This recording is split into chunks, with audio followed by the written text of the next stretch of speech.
Hello everyone, welcome you all on my YouTube channel future mentor. आज इस video में हम डिस्कस करेंगे हिंदी पेडागोगी के कुछ इम्पॉर्टेंट क्वेश्चंस को जो कि प्रीवियस ईयर में पूछे गए हैं और ये आपके लिए इक्वली हेल्पफुल होगा आपके अपकमिंग सीटेट एग्ज़ाम में। तो आइए क्वेश्चंस को करते हैं। फर्स्ट क्वेश्चन, भाषा के कौशल है लिखना, समझना, पढ़ना, स्मरण, सुनना, बोलना, पढ़ना, लिखना, बोलना, पढ़ना, लिखना, समझना या फिर पढ़ना, लिखना, सुनना, समझना। तो अगर ऐसे ऑप्शन आ जाए और आपने पहले से क्वेश्चन नहीं देख रखा होगा तो आप हो जाएंगे कंफ्यूज। बट आपको याद रखना है कि स्मरण और समझना तो कहीं आता ही नहीं है, तो उसके अकॉर्डिंग जो ऑप्शन नंबर बी है वो करेक्ट आंसर है। लेकिन अगर मान लो कि कहीं पे सुनना के बाद सीधा पढ़ना आ जाए, फिर लिखना आ जाए, फिर बोलना आए, ऐसे करके इन्हीं चार ऑप्शन को अगर फेर बदल करके दे दिया जाए, इनका पोजीशन चेंज कर दिया जाए तो वो बहुत ही कंफ्यूजिंग हो जाएगा। तो आपको इसके लिए क्या याद रखना है कि बच्चा जब पैदा होता है तो सबसे पहले वो सुनना स्टार्ट करता है। आप जो बोलते हो जस्ट उसको वो सुनता है। उसके बाद कुछ मंथ्स के बाद वो बोलना स्टार्ट करता है। तो सबसे पहले क्या आएगा? सुनना, फिर बोलना। उसके बाद बच्चा पढ़ना स्टार्ट करता है और फिर लिखना जानता है। तो ये एक ऑर्डर है जिसको आप याद रखेंगे और इस तरीके से भी आप याद रख सकते हैं कि बच्चा जब बॉर्न होता है, जब पैदा होता है, तब वो सबसे पहले सुनता है, फिर बोलना स्टार्ट करता है, फिर पढ़ता है एंड देन लिखना स्टार्ट करता है। नेक्स्ट, प्राथमिक स्तर पर भाषा शिक्षण के उद्देश्य हैं कुशल वक्ता बनना, साहित्य की विधाओं से परिचित करना, हिंदी के विविध रूपों से परिचय कराना या फिर कुशल लेखक बनना। तो प्राथमिक स्तर पर लेखक बनने से तो कोई मतलब है ही नहीं, ठीक है। लेखक बनने का क्या मतलब है? यहाँ पे कुशल वक्ता बनना भी प्राथमिक स्तर पे मुख्य उद्देश्य नहीं होता है। साहित्य की विधाओं से परिचित कराना भी नहीं होता है। यहाँ आप क्या करते हैं? हिंदी के विविध रूपों से परिचय कराना जो होगा इसका सही आंसर होगा। नेक्स्ट, क्वेश्चन नंबर 3, एक बहुभाषिक कक्षा में बच्चों की द्वारा की गई भाषा के प्रयोग को कदापि प्रोत्साहन नहीं करना चाहिए। बहुभाषिक मीन्स जहाँ पे बहुत सारे परिवेश से बच्चे आते हैं, अलग अलग बैकग्राउंड से आते हैं, उनकी लैंग्वेज डिफरेंट होती है, तो वहाँ पे आप क्या करेंगे? उनके लैंग्वेज को कदापि प्रोत्साहित नहीं करेंगे। तो ये बिल्कुल गलत है। सम्मान देना चाहिए, प्रोत्साहन नहीं देना चाहिए, ये भी गलत है।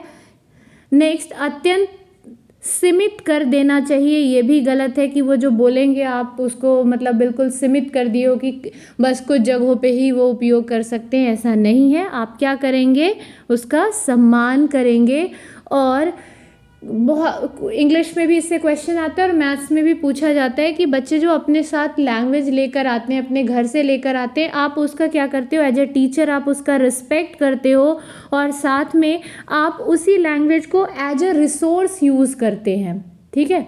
ये याद रखना है आपको कि बच्चे जो अलग अलग परिवेश से आते हैं, अपने साथ जो वो लैंग्वेज लेकर आते हैं उसका आप रिस्पेक्ट करते हैं, सम्मान करते हैं, प्लस आप उसे एज अ रिसोर्स यूज़ करते हैं। बच्चों को डिफरेंट लैंग्वेज सिखाने के लिए ही आप उसकी जो लोकल लैंग्वेज है, उसकी जो मदर टंग है, उसका सम्मान करेंगे और उसको एज अ रिसोर्स यूज़ करेंगे।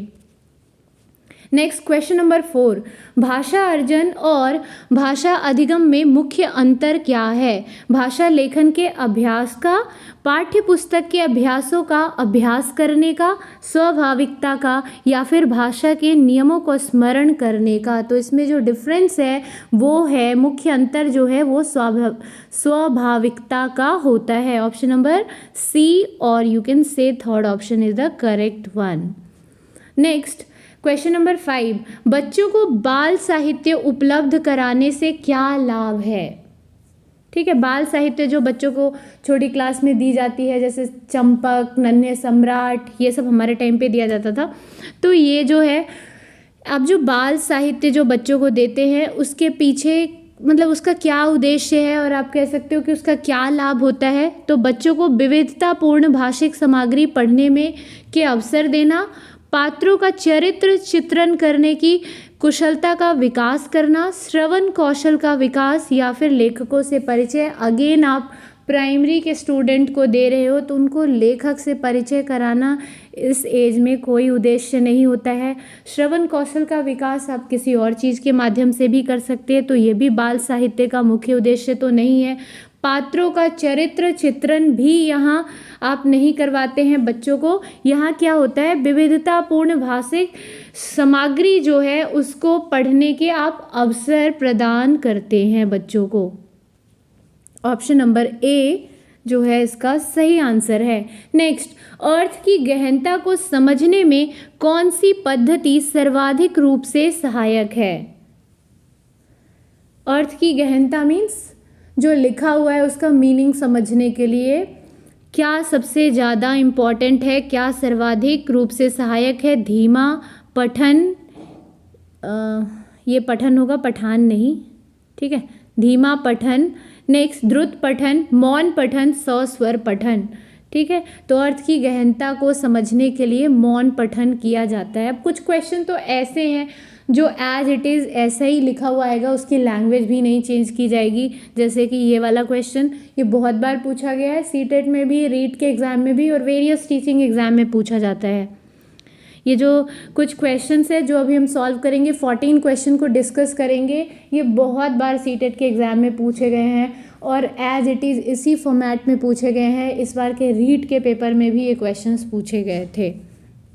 नेक्स्ट, भाषा अर्जित करने के संदर्भ में कौन सा कथन उचित नहीं है?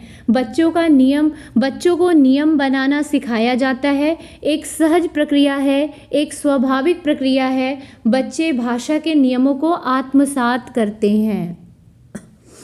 आपसे पूछा जा रहा है कौन सा उचित नहीं है, तो बच्चों को नियम बनाना सिखाया जाता है, बच्चों को नियम बनाना आप नहीं सिखाते हैं। ये वाला ऑप्शन जो होगा यही सही आंसर होगा, क्योंकि आपसे बोला गया कि क्या उचित नहीं है। नेक्स्ट, दूसरी कक्षा का मोहित अक्सर पढ़ते समय शब्दों की पुनरावृत्ति करता है, आप उसके पठन के बारे में क्या कहेंगे? वो बार बार शब्दों को रिपीट कर रहा है, तो आप क्या कहेंगे? उसे शब्द पढ़ने में कठिनाई होती है, उसे पढ़ना नहीं आता। हम ऐसा नहीं कह सकते हैं कि वो पुनरावृत्ति कर रहा है तो उसे पढ़ना नहीं आता है। उसे पढ़ने में बहुत कठिनाई होती है, वह अर्थ की खोज में पुनरावृत्ति करता है, ऐसा भी नहीं है। अगर वो बार बार रिपीट कर रहा है मीन्स क्या है? उसे शब्द पढ़ने में कठिनाई होती है।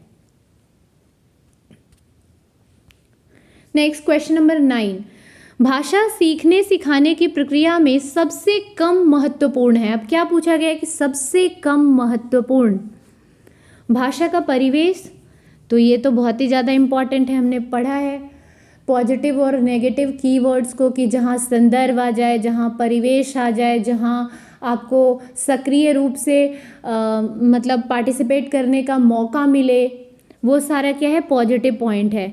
भाषा की पाठ्यपुस्तक, भाषा का आकलन या भाषा शिक्षण की पद्धति, तो इसमें क्या हो जाएगा? भाषा का आकलन सबसे कम महत्वपूर्ण होता है।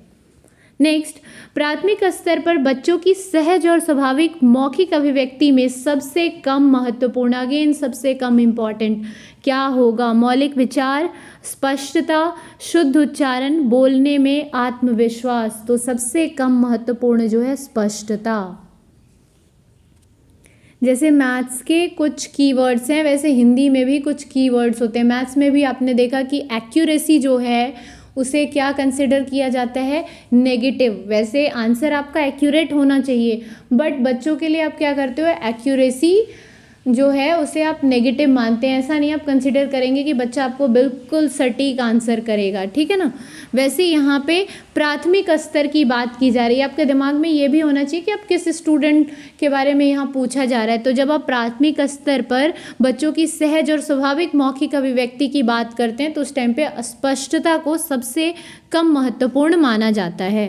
नेक्स्ट, क्वेश्चन नंबर 11, बच्चों की लेखन क्षमता का आकलन करते समय आप सर्वाधिक महत्वपूर्ण किसे मानते हैं? लेखन क्षमता, सुंदर लेखन को, व्याकरणिक ज्ञान को, शुद्ध वर्तनी को, या फिर विचार तत्व को? तो सबसे ज़्यादा इम्पॉर्टेंट क्या होगा? विचार तत्व। ठीक है। नेक्स्ट क्वेश्चन नंबर 12, दुनिया की सभी भाषाएं थोड़े से फेरबदल से एक ही लिपि में लिखी जा सकती है, यह कथन है पूर्णतः सत्य है, भ्रामक है, आंशिक रूप से सत्य है, या पूर्णतः सत्य नहीं है? तो ये बिल्कुल पूर्णतः सत्य है। ये क्वेश्चन हमने कल भी हिंदी पेडागोगी में किया था। नेक्स्ट क्वेश्चन नंबर 13, भाषा आकलन का अर्थ है साहित्यिक विधाओं की जानकारी का आकलन, भाषा व्याकरण का आकलन, भाषा प्रयोग की क्षमता का आकलन, या फिर अलंकारिक भाषा के प्रयोग का आकलन? तो भाषा का आकलन का मतलब होता है भाषा प्रयोग की क्षमता का आकलन करना, कि आप लैंग्वेज को कैसे यूज़ करते हो। ठीक है। नेक्स्ट क्वेश्चन नंबर 14, प्राथमिक स्तर पर भाषा कौशलों का विकास है कठिन, साधन, साध्य, या संभव नहीं? तो ये साध्य है।